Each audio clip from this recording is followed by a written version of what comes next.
Thanks for staying with us. We're still reviewing the papers and we're on the Nigerian Tribune. Again, 1 year of the Tinubu's administration being building a safer and stronger, prosperous Nigeria. Courts grant conflicting orders on Kano Emirate tussle. Minimum wage labour again rejects federal government's fresh 60,000 naira offer, shifts to 494,000 naira.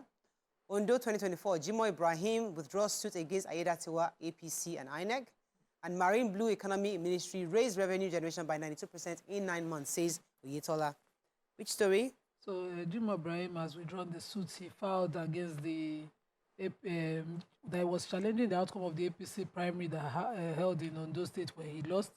He parties in that suit that he sued the governor, the party, and the INEC. And recently he decided that he wants to withdraw the suit. He said, "I cannot disobey the President of the Federal Republic of Nigeria because the issue I'm fighting for is not a personal one.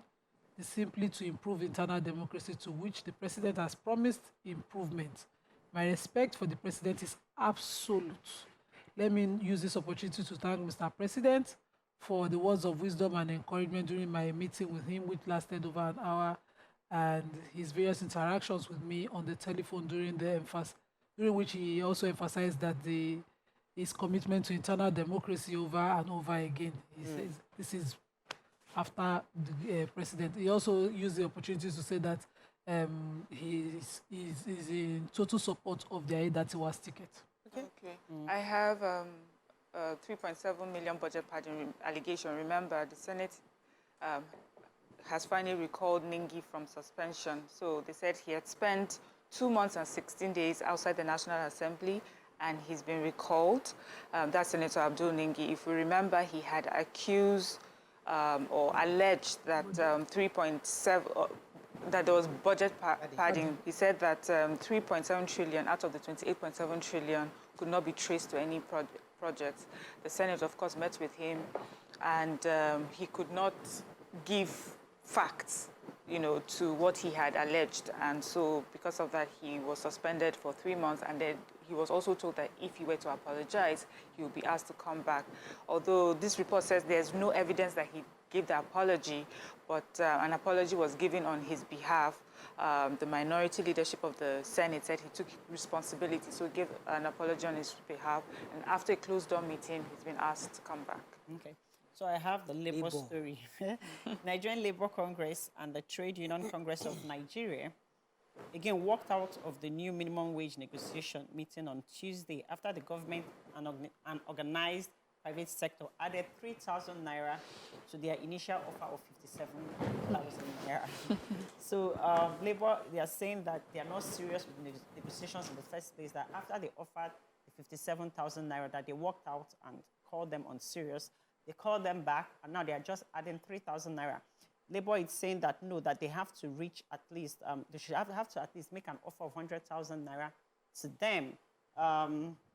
They refused, and Labour decided to remove 3,000 naira from the 494,000 that they had initially put on the table, to now making it to 497,000 naira that they initially put on the table, to now 494,000, because they are saying, like, if people want to be mad, we too, we can be mad. But so far, it's just 3,000 naira. Now they've made it 60,000 naira, and the government is saying that that's they're still doing the pricing. Okay, no problem. Bargaining. So, the president of the Association of Psychiatrists in Nigeria, APN, that's Dr. Taiwo Bindo, said that more Nigerians are distressed now than before, and the administration is probably inflicting harm on mental health on the conditions of more Nigerians.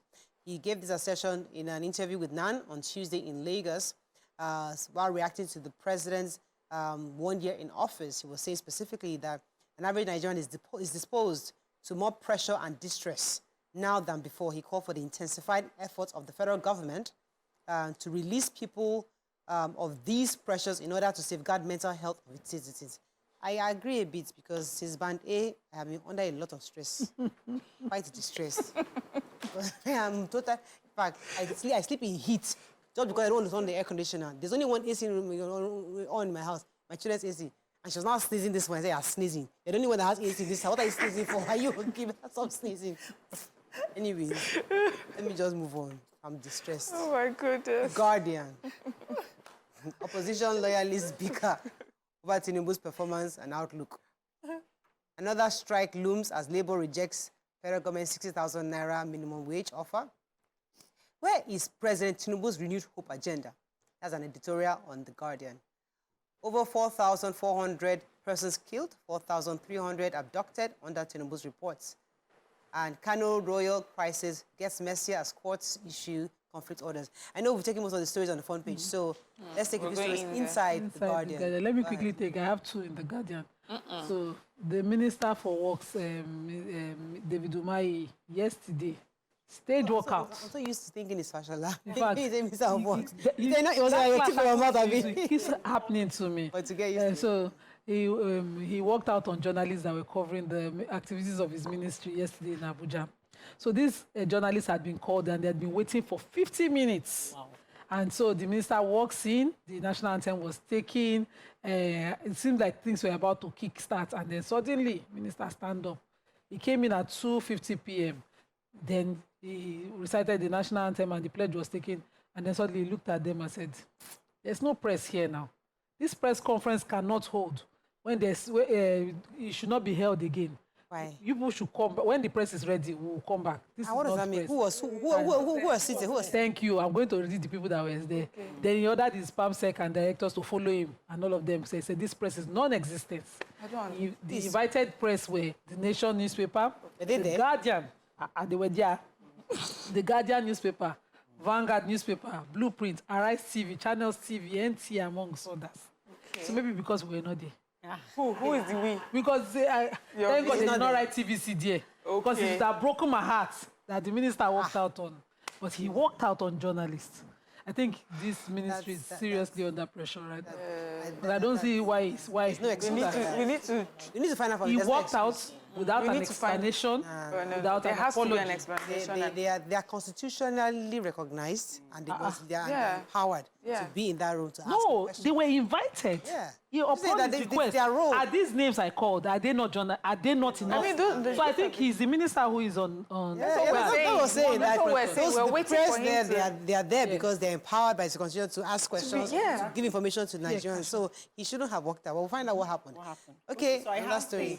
NDLEA smashes 2 drug cartels, recovers multi-billion naira cocaine. I have to stress that multi-billion. Operatives of the NDLEA have smashed a cocaine trafficking cartel headed by a couple. In Lagos, I'm sure.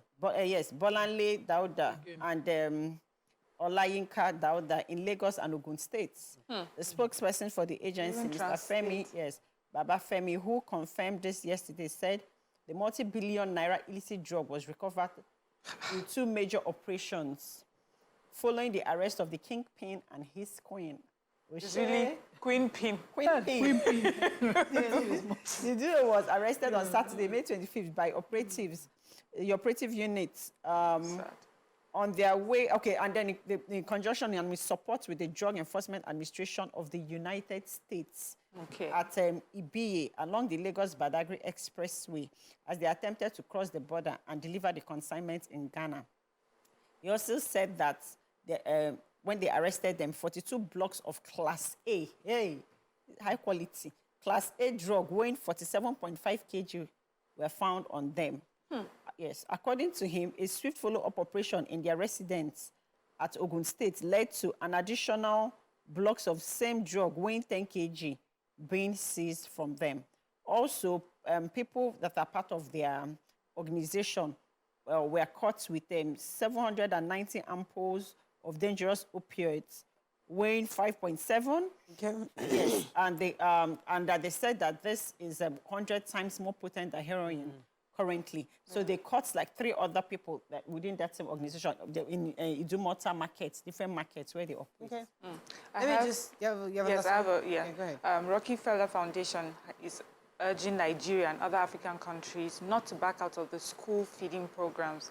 The international agency said that daily feeding scheme for school children was directly linked to high literacy goals and energizing the rural economy. So they say this appeal is coming at such a time for Nigeria where we're trying to, when the government is in a dilemma on the economics and sustainability of the school feeding program. So because of our inflation, the 2024 projection of 100 billion budget for this initiative has shown that it's inadequate. What we actually would need to feed 10 million school children in 2024 is 540 billion naira. So, with that dilemma, it's like government is thinking, is this something we can afford to do? But international organizations are saying, do not shy away from this. This is so important. It will make sure children come to school, and it will help with their brain development. Children who get a good meal will go back to school on time and again, and there's a link between hunger and the development of gray matter.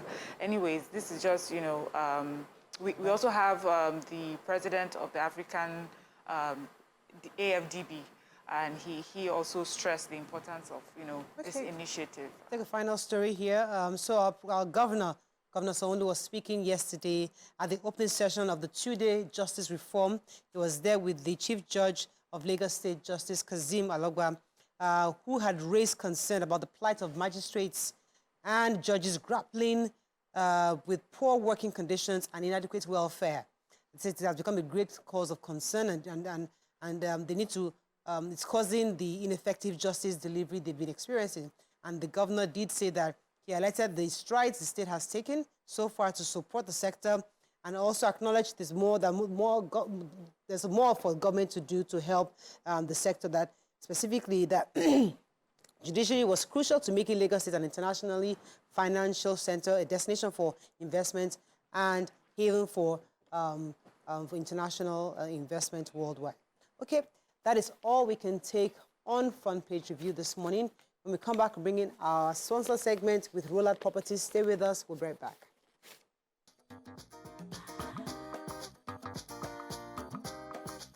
Stay tuned. Your View will be right back.